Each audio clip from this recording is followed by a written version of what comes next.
Hey guys, what's going on? It's the Eradicator, and in this video we are going to have a little follow-up of the true bomb that we got from Chris Roberts earlier this week with his surprise letter for the chairman, which gave us a whole lot of good news, got a lot of bad news as well.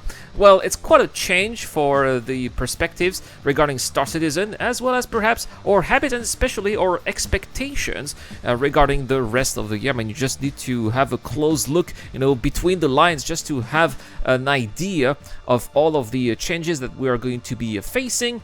And that's what this video is going to be about, having a closer look at maybe a little bit of speculations, perhaps trying to get some ideas of what we should be expecting regarding, for example, ships, but as well as features and the next coming updates, and also perhaps also the way Cloud Imperial Games approaches the release of Star Citizen and its own game development. So first, we are going to be talking about the ships, which should be arriving this year, and here Chris Roberts was very clear.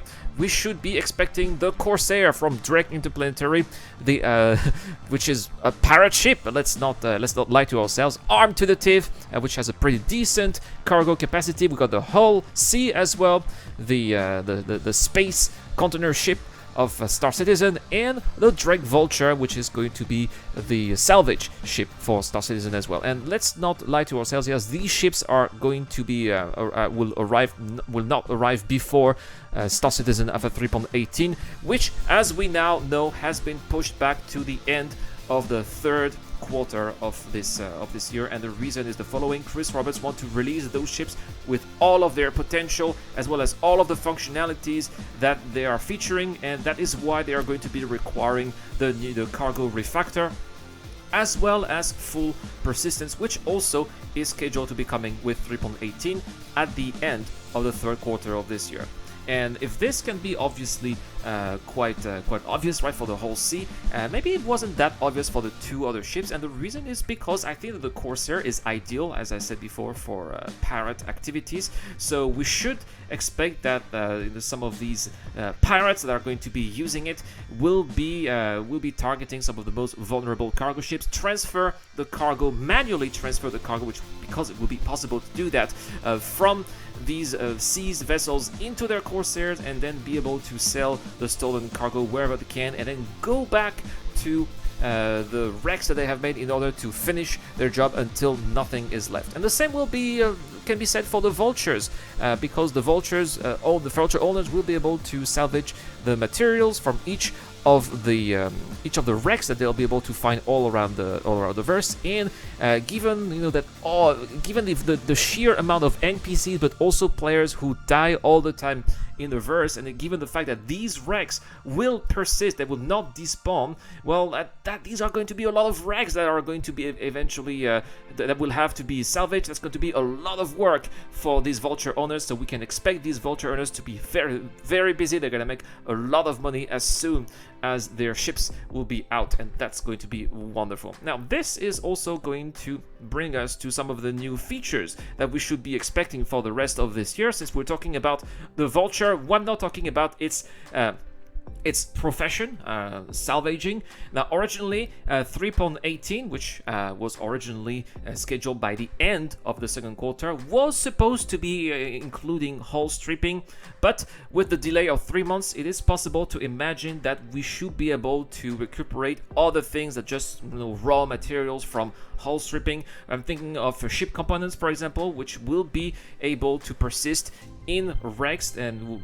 be able to take those components and eventually salvage them, take them, and sell them somewhere else. I also think that the new update, the newly dubbed update, Star Citizen of 3.17.2, which is coming up now at the end of the second quarter, will bring a lot of unexpected new features, as Chris Roberts did suggest. For example, we could very well have a new dynamic event, a new surprise dynamic event, which was tested during the PTU phase of 3.17.1, the Siege of Orison, which is an event that focuses on first-person combat, which will take us to the outskirts of Orison, where players will be able to take part of very intense street combat. And that is absolutely awesome. A lot of people have said, oh yeah, the events that we've had are about ships. This time it's going to be about FPS. I'm really excited about that. I love FPS, especially in Star Citizen.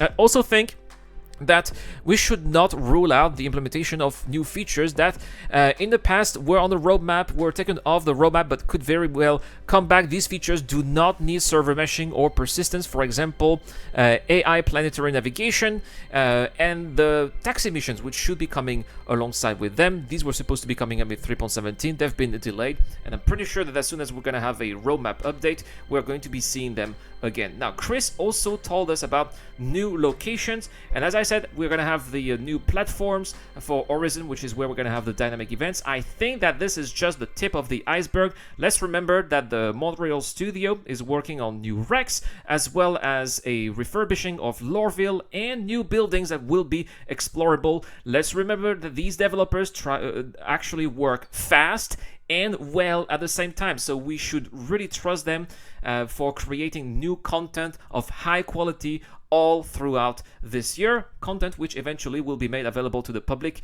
with the various releases that will be put at our disposal. Now, next, I'm going to finish this video with the last thing that I want to talk about here, and that is the change of vision here, the change of approach from Clan Imperial Games regarding Star Citizen.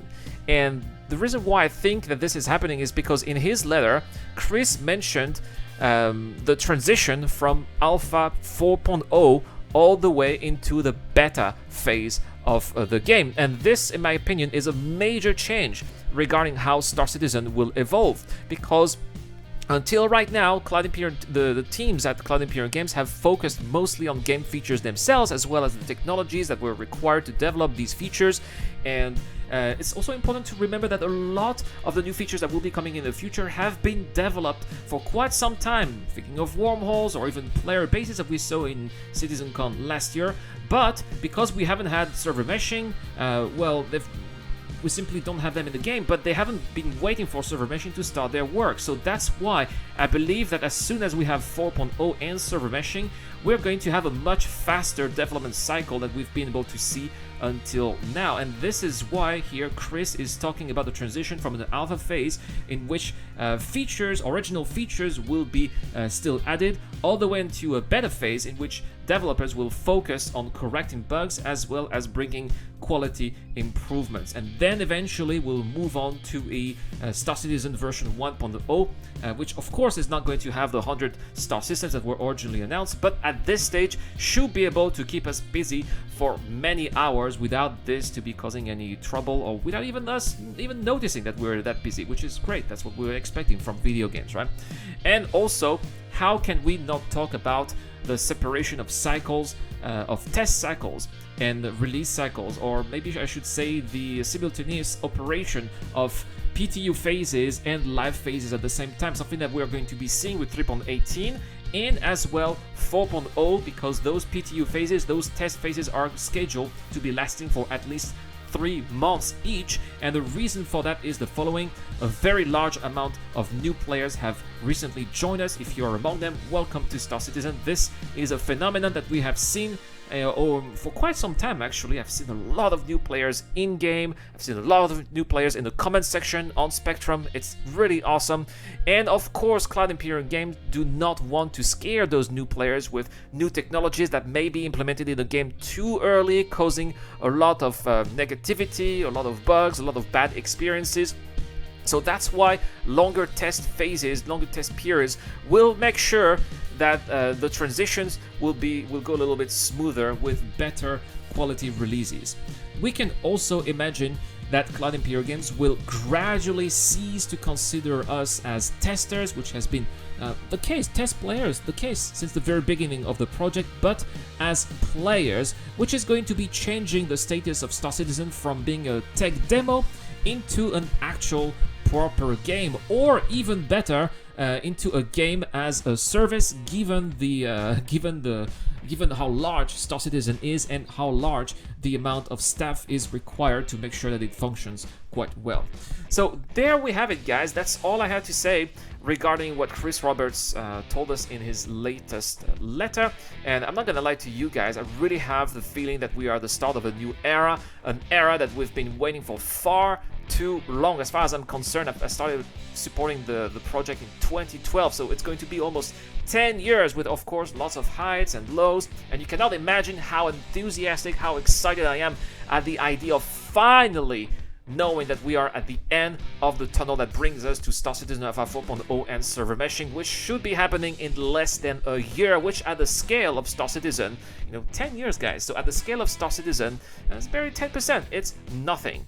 So that's all for today, guys. Thank you so much for watching. Let me know in the comment section down below. Do you have anything else to add regarding Star Citizens? So regarding Chris Roberts' letter? Well, let me know in the comment section down below. You get a chance to win an expense with LTI if you do that, and subscribe to the channel in public settings. We got another giveaway on Discord as well. If you want to support the channel on Patreon via the YouTube Joe membership program, it's awesome. It really helps me create more content like that on the channel, and you'll get access to exclusive videos and my Discord channel as well, where we have that second giveaway too. Thank you so much for watching. Thank you so much to the DJ Dunn, Dr. Farbin, Eric Ohm, Captain Snake, and Geek Citizen. It's the Eradicator. I'll see you guys later.